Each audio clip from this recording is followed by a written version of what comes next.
Hi, my name is Rachael Eben with 8th Mountain Ranch, and you are watching the 5th episode of Outside the Round Pen. If you're just tuning in, welcome. We are talking about what it looks like to work with training our neighbor's horse. Her name is Josie, and just building and developing a relationship with her and what that can draw in parallel to our walk with the Lord. So last week we were able to talk about just the moments where at rest we're able to succeed in within boundaries and all of that stuff. We're able to grow in our relationship with the Lord as well as with people, and that the health and safety comes from when we're able to surrender and release to Him. It's kind of been a theme. So this week I'm going to start again with a scripture because we're kind of working on that same idea of rest, but also continuing to cast your cares on Him and operating in just a closeness and an intimacy that only comes from a foundation of trust. So I'm actually going to start in Joshua, so going to the Old Testament here, and this is God's commission to him, but I really feel like this is a commission for each of us, especially now. So I'm believing this is a timely word. And it's in chapter 1, verse 9. Have I not commanded you, be strong and of good courage? Do not be afraid nor dismayed, for the Lord your God is with you wherever you go. Now it's simple, and probably if you grew up in the church or around the church, or you had people that were believers in your circle, you've probably heard some reference to this. Oh, be strong and of good courage. And I think it's easy when we're in those types of circles that sometimes the potency of what he's saying here gets so dulled down because he's commissioning Joshua, but he's commissioning each of us. The Lord is commissioning each of us to not, it says, have I not commanded you to be strong and courageous? And it's like, wait a minute, this isn't a suggestion. This isn't if you feel well today, then you can be strong and of good courage, or be strong and courageous. It's be. So there's a teacher that I listen to often, and some of you may know this reference, some of you may not, but he mentions that, we're not human doings, we're human beings.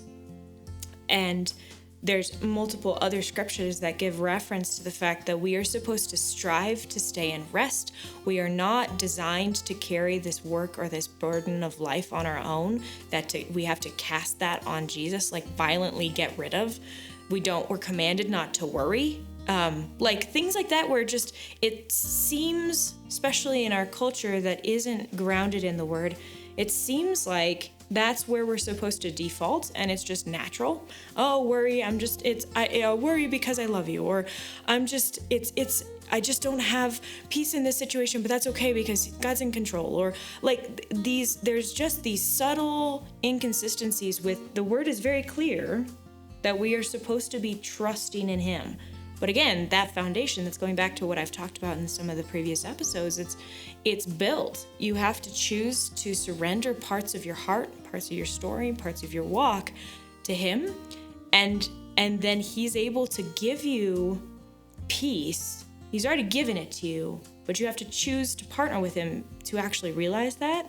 That's the same idea here, but it's when you face something that's scary, when you face something that's you're insecure in, or you don't know what you're doing, when you have the Lord, He does. He knows all things, and He's able to see exactly what you need in that moment and exactly what everyone else around you needs. He's God of creativity, right? So He provides you with amazing ideas, creative solutions, all sorts of things to be able to problem solve or navigate situations that are really hard. But if you don't trust Him, if you haven't surrendered those pieces of your heart or the fear in a certain situation to Him, then He's not going to be able to come alongside you and encourage you so that you can be strong. Not try to be strong, but actually be strong and courageous in a scary environment. So same idea with Josie. I was working with her, and I mentioned last week that it was this touch and go, and then we got to a point of peace, and then she just completely relaxed. And there was so much relief in the moment where she finally realized, oh my word, I was fighting all of that, and this is all that she had in store for me. Like, there was nothing, I had nothing but good intentions for her, but she was fighting it because of fear of prior experiences or context that I don't know about. I mean, who knows, right? She's a horse, so I'm not going to read too much into a backstory that she might have created in her head. We have a tendency to do that as humans. I don't know if they do as much as horses, but just, she wasn't able to trust me, and so she was fighting it and fighting it and fighting it. And then when she finally released and submitted all of the sheer power and will and vulnerability that she has as a 800-pound animal to my little frame, just to move my hands up and down her body, again, in a vulnerable way, that it was so much of the pressure and the burden of her trying to make her world okay came off, because she realized she didn't have to fight me because I wasn't going to harm her.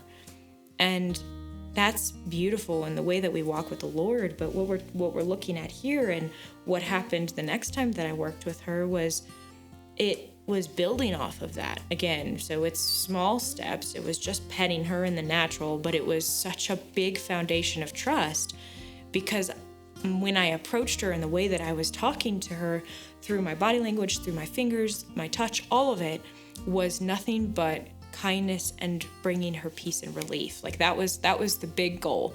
So when I worked with her this last time, it had become a little bit of a medical concern because she was having allergic reactions to all of the flies that were biting her. But she is absolutely terrified. Horses have to be taught how to handle a spray bottle. And so she was terrified of this thing. I don't know if she's had it used on her or not. I just don't know. But I went to go work with her, and I started very incrementally. I was looking for those small wins that I've talked about before, where it's just a tiny bit of try, or a tiny bit of, okay, I'm not going to panic and go run all over the place. I'm just going to stand. I'm braced because I don't know what's actually happening and I'm still scared. But you're saying that this isn't going to harm you, and I'm going to choose to trust you. But some of me, you're telling me to stand, but some of me is running on the inside. Even that is enough of a try to be like, nope, you're going the right direction. I'm going to encourage you in that. I'm going to release you. That's a big deal. I see your try, and I'm going to honor that, because she was being courageous. Because having courage doesn't necessarily mean you have the absence of fear, because fear can be present.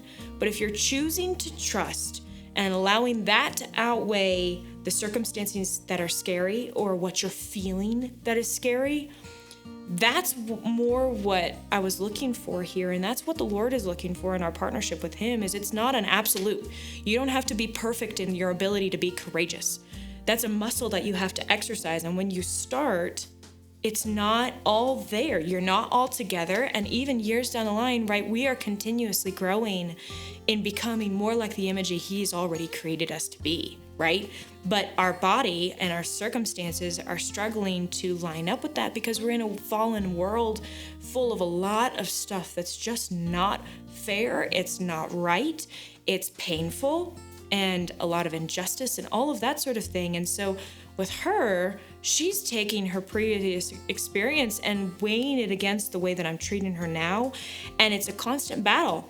And I'm not fighting per se, but she is having to choose between being courageous and choosing to trust me despite her past, or going with her past and choosing to run or try and balk against what I'm asking her to do.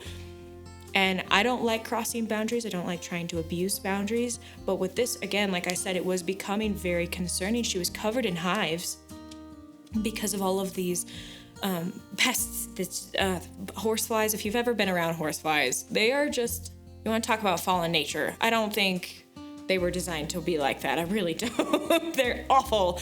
But she was covered in them and could not find peace, just the agitation, constantly stomping and all of this stuff. And so I got her to a place where she was able to trust me enough to stand. She was tolerating it.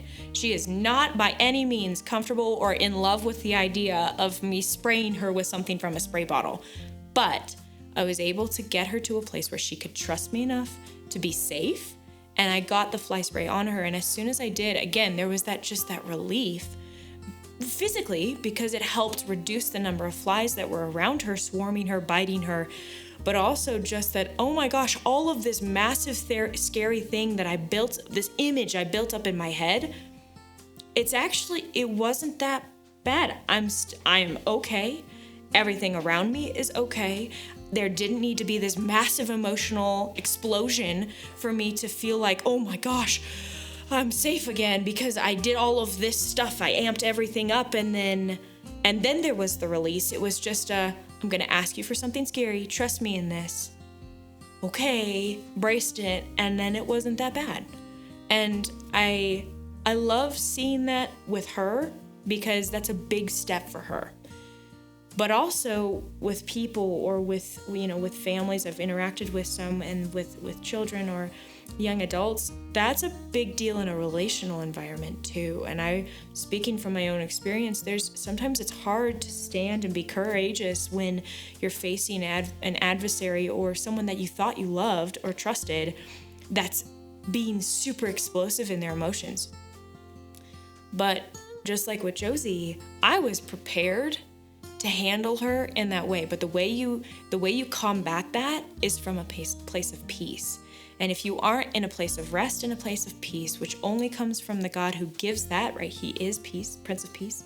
And he gives and asks us to come and hide within him. And he gives us rest. He gives his kids rest. Like, we fight from a place of rest. That's how we're victorious over things that seem impossible to win.